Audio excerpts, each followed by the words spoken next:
Hey everybody, and welcome back to Kerbal Space Program RP-0. We are out here on the moon again.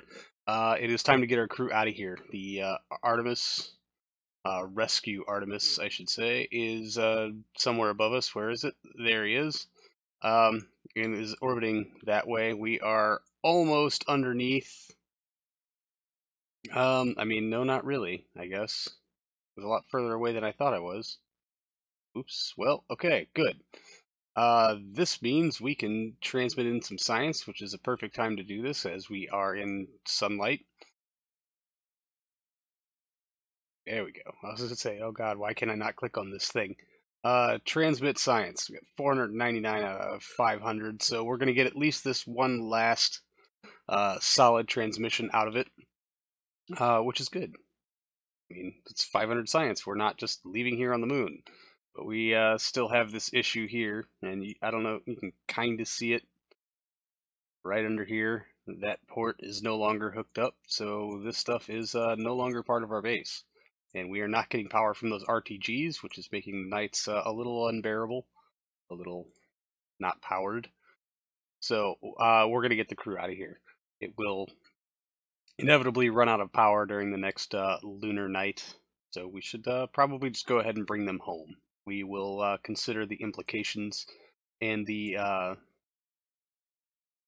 usefulness of this installation later, but I think we've got this crew on the ground. Everybody planted a flag so that they can rank up, which is probably the dumbest mechanic ever. And not only that, the flags are starting to fall over for no good reason whatsoever. No big deal. All right. So we're just going to let this transmission complete, and then we'll start booting up our Ascent vehicle and getting ready to get the hell out of here.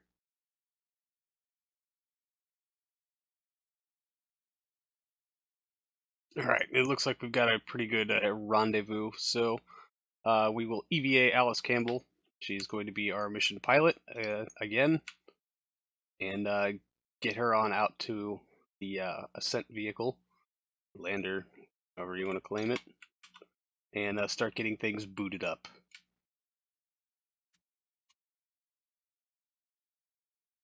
So I've taken the liberty to speed all of this up in 4 times acceleration because, as you know, there is no running on the moon, ever, for any reason.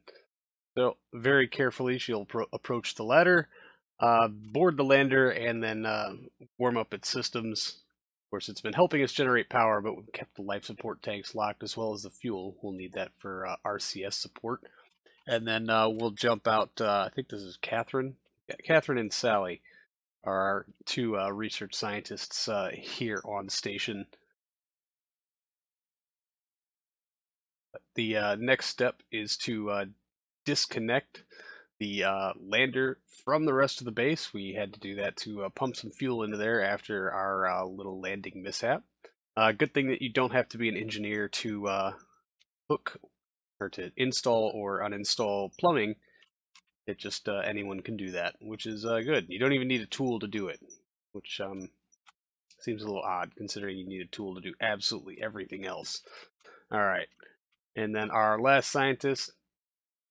Yeah, those ladders were, I don't know, it was not the best thing. Anyway, we're gonna pick up our debris, the flags here. They're all gonna end up falling over or getting knocked over somehow anyway.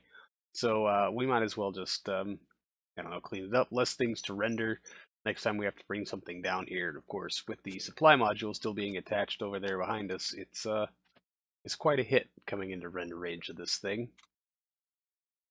She will get up the ladder, and we will just double check, make sure we've got at least 3 engines running, and then all of our fuel tanks are unlocked, our ladders are retracted.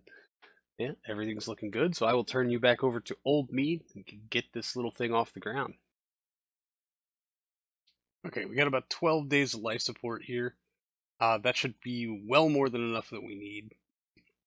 Honestly, it even worries me a little bit. But, alright. Nope, we're still set as target. That's excellent. I should probably bring up our rendezvous planner so I can see our relative inclination. About 1 degree or so. I'm going to give them give the Rescue Artemis about a quarter of a pass here. Oh, it is orbiting to the 90, right? Yeah. Okay, maybe I can give it just a little while longer. We can burn off some of this life support that we're not using. You know, 1 degree really isn't that bad. Yeah, let's give him another orbit. And shed off just a little bit, because we're already a little hard-pressed for being able to hit orbit here. Oh, that was a little too close, I think. Alright, yeah, it looks like we're going to shoot straight down the 90, so SAS is on, quick save is taken. All we have to do is get to orbit. The Rescue Artemis can do all of the rest. Alright, that's RCS, we actually don't need to do that. Like to move this engine down here. Fantastic. Alright, and 3, 2, 1, ignition. Totally didn't need to pull the gear up. Oh, RCS, come on. Wow. Why are we so... We've only got 3 engines firing. Okay, I guess it was just gimbal range being a little wonky. No big deal. Let's get some altitude going here. I don't need target. Yeah. Orbital info would be fantastic. Wow, 16 degrees already. Let's bring that the hell down. Alright, fingers crossed we've got enough in the tanks to pull this off.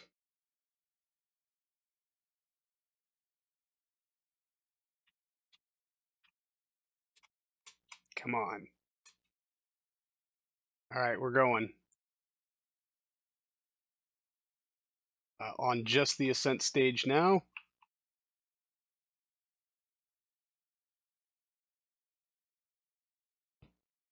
Oh boy, we're going to have to move some of this fuel out. The Ascent stage is a little underwhelmingly powered, but it does look like we'll have enough Delta V to at least hit an orbit, if not hit a rendezvous. That was my hope. And I do apologize for the game volume being a little absent. That was my mistake. I forgot to switch my settings back from Twitch streaming to local recording. So hopefully I won't be dumb and make that mistake again. But anyway, so we're just double checking, venting off some of our carbon dioxide waste and solid waste, free up a little Delta V that way. I really should have done that before launch. That could have saved us tens of Delta Vs easily. So maintaining this angle and trying to keep an eye on that separation at closest approach. It's actually decreasing when we're increasing altitude, which if we had a lot more expendable Delta V, we could probably do this in a single pass. We would just have to lob ourselves higher than the Rescue Artemis, let ourselves fall back down, and then circularize, hopefully, in its very close vicinity. However, I did not feel like I had the excess Delta V to make that a thing. So I just went ahead and aimed right down the horizon and tried to circularize this out as best I could. We're just any kind of in orbit. You can see that was District Object Enhancement, giving us a little dot where the Rescue Artemis is. It is not that far behind us. We'll kill the engine now and try to set a node to circularize our orbit a little bit.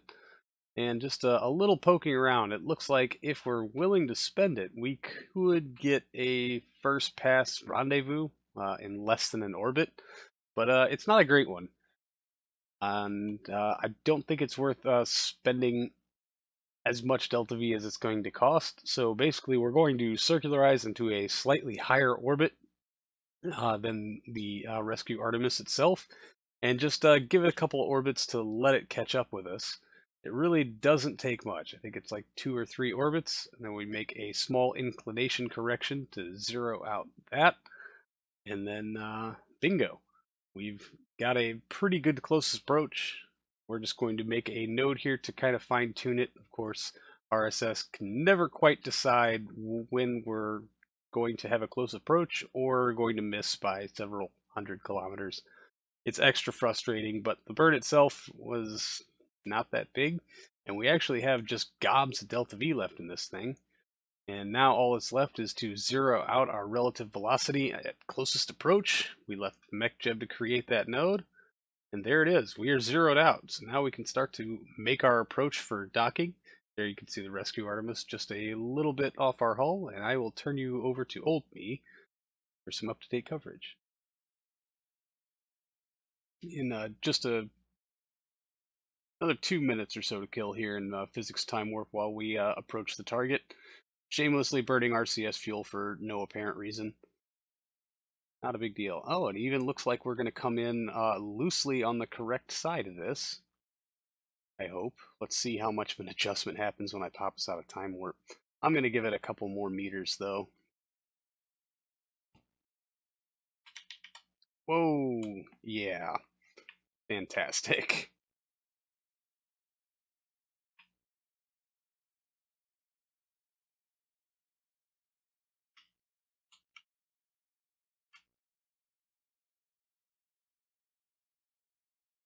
Totally like to come in on the front side of this thing.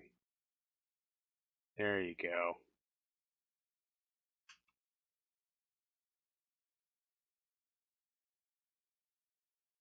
Let's go ahead and point at the target so at least I have some idea of my relative angles here. That's the one I want.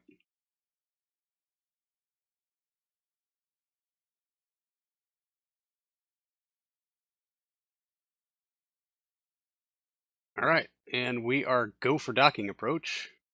And this will not be one of my typical haphazard, lackluster dockings. Actually, I owe it a lot to this Ascent module being very small, very light, and being able to turn on a dime, unlike most things that I try to dock together in this series.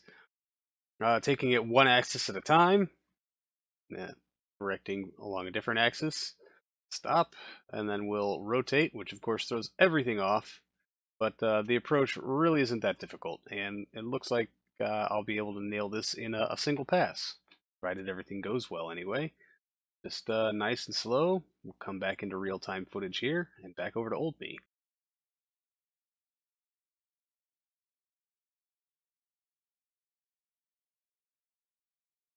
Booyah.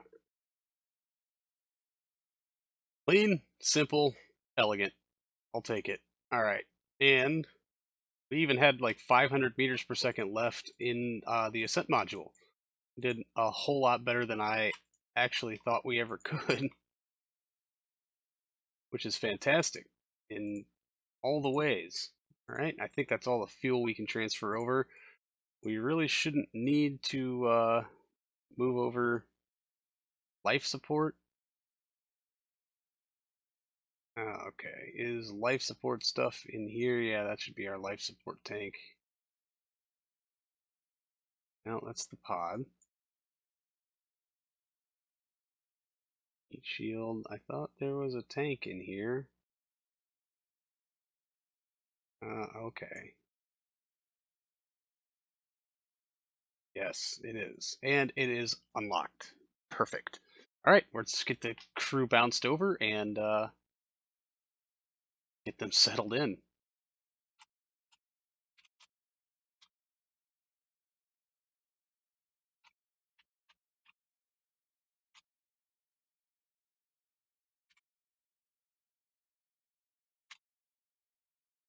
Fantastic. Everyone is aboard. We can shut down this engine. Just like last time, we are going to be attempting to bring that section back to Earth, at least for disposal.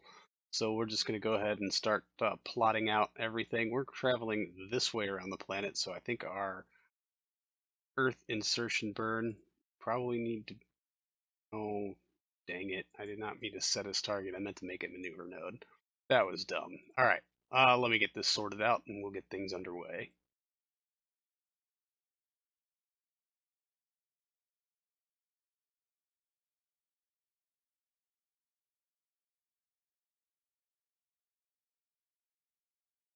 Alright, not particularly efficient, 949 meters per second, but we got 1,000 more than that, basically.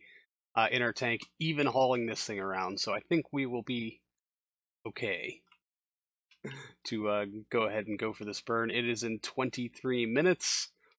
Shouldn't be a big problem. And then we can pray that the redesign of the Artemis here will hold out for a free return trajectory. That is, you know, the part that matters. Quick saving.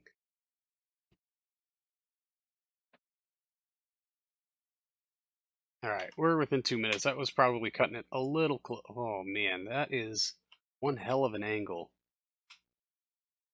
We sure that this can happen without piling us into the moon? It cannot.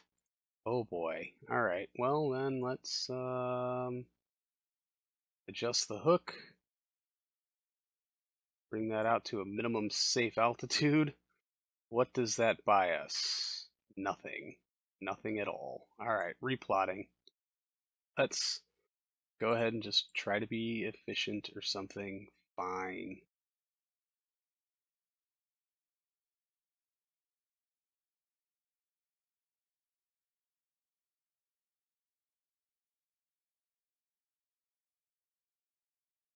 Alright, 985. Still well within budget. Not a big deal.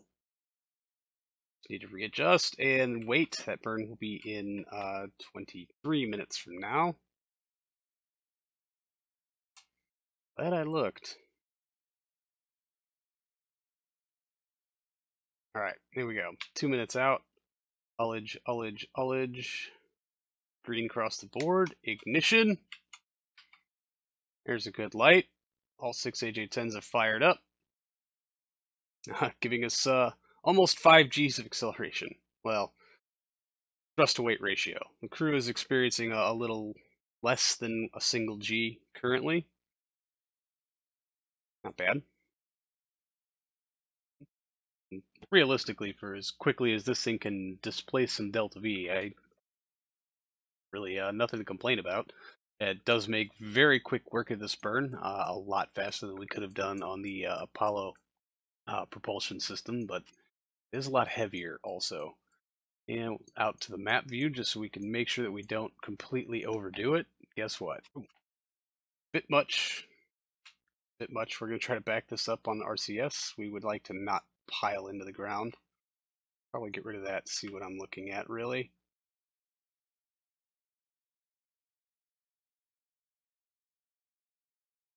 Alright, things are moving. It's good. I guess I really overdid it.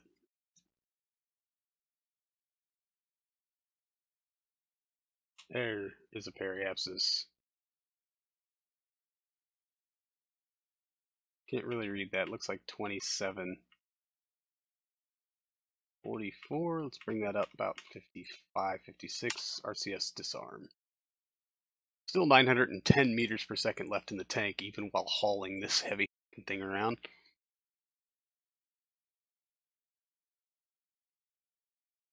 Alright, let's get him home.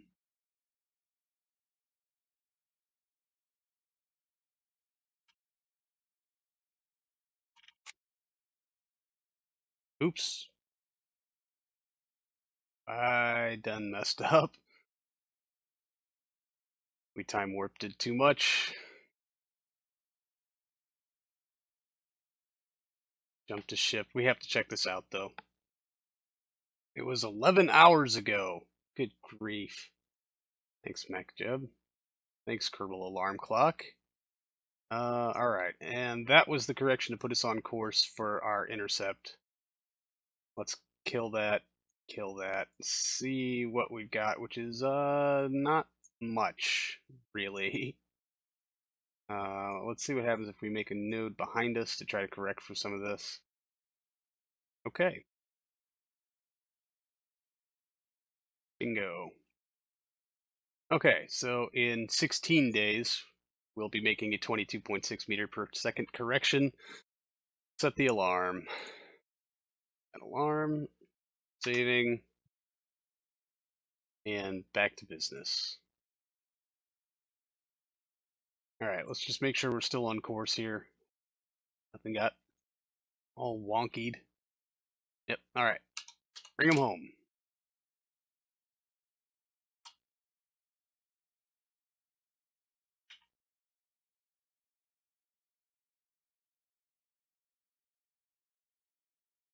Okay, 15 minutes out, we're just going to do a little bit of resource management. Be good at one thing.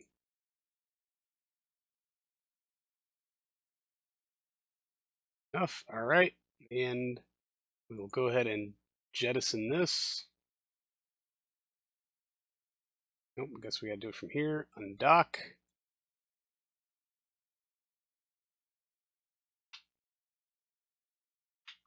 No, I'm in the wrong vessel. RCS to arm. Pull ourselves away a little bit there. Excellent.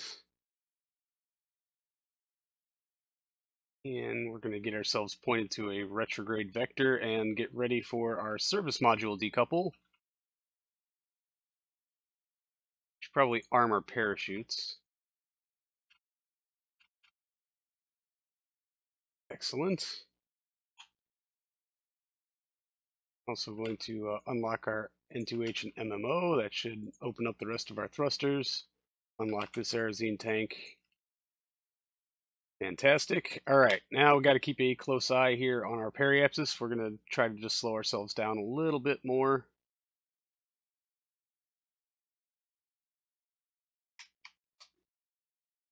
That's a solid light. Okay, and angle it back up. That is entirely too low. Yeah, 62 might be a bit too high also. Alright, that's still increasing. Not a big deal.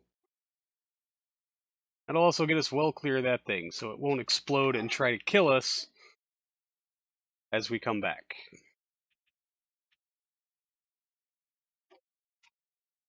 Alright, let's ride it in. Oh, that was a little late there. Okay. Decouple.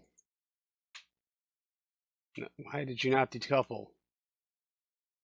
Oh, no, no, no.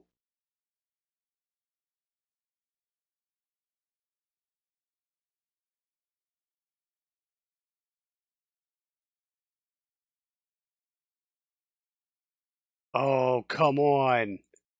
Don't be a busted decoupler. Not now.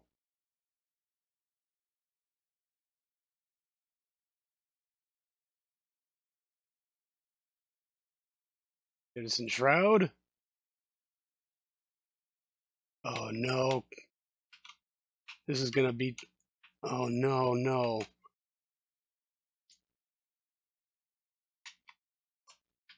Stupid decoupler failure. Oh, perfect. This is just perfect. 10 kilometers a second in the upper atmosphere. Okay, well, it seems to have solved itself. We have an exposed heat shield. What else is exploding?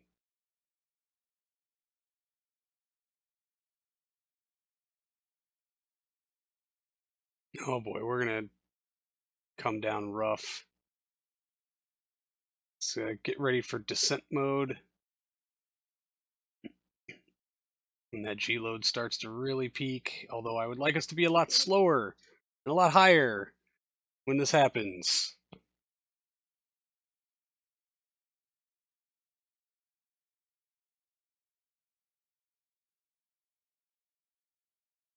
Huh. G load's already starting to mitigate. We barely got above 4G without descent mode turned on.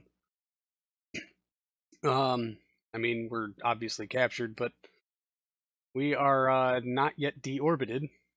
I'm just going to leave descent mode off for a while, and we'll see what happens.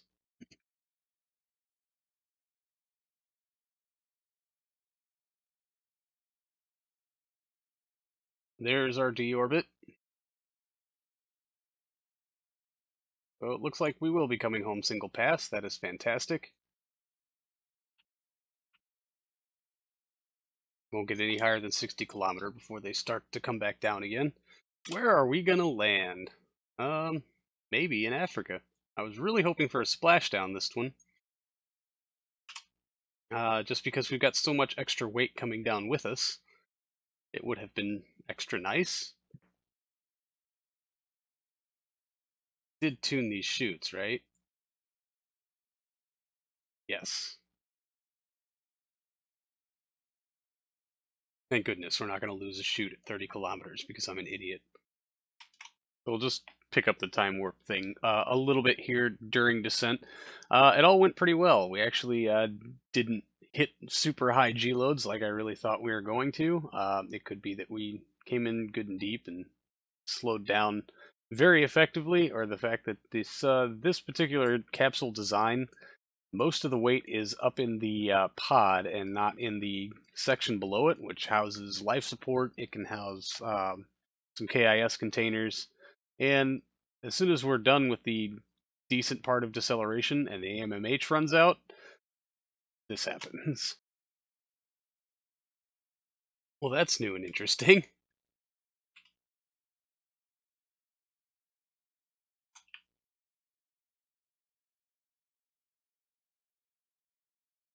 I wonder if what blew up in here... Nope, life support tank is still there. We should have lots of weight down here. I guess it's just not quite enough. Anyway, it'll be really interesting when the parachutes open. I hope all of you are wearing seatbelts.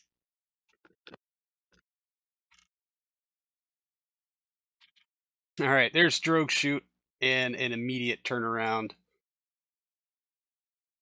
Hooah. So we'll just have to see what kind of speeds we get down to when the primaries deploy. Any minute now, there they go. 6.2 meters per second, not terrible. A little higher than I would like, but I think the impact tolerance on the heat shield will handle it. We might lose some of the things in our little service pod down here, but, you know, no big deal. As long as the crew survives, that's what matters. We will just have a nice, gentle splashdown. There's full deploy, so we're going to slow down a little bit more, 4.2 meters per second, even better. Yeah, lots of fuel left in this thing. It's still not enough MMH, but whatever.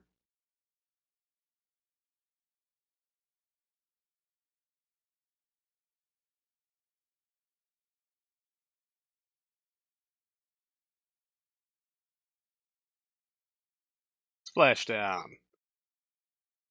Quite successful. Even it floats incredibly well. Oh, this will be fun. Alright, recover. Got it. Yes. Let's see who got promoted. Alright, well, they brought back 80 science worth of stuff. Not bad. About 20 grand for the pod. Not bad. And everybody has advanced to level 2. 1 XP for Alice. I'm pretty sure she did everything on the moon except plant a flag. Sally Bailey, Catherine Richards, both their first time in lunar orbit and on the lunar surface, and both of them planted a flag. Not bad. So we've got another level 2 pilot and 2 more level 2 scientists out of the deal. Good times. Good times. All right, that's going to do it for this episode, everybody. Thank you so much for hanging out. I do appreciate it, and I will see all of you in the next one. So until then, see you later.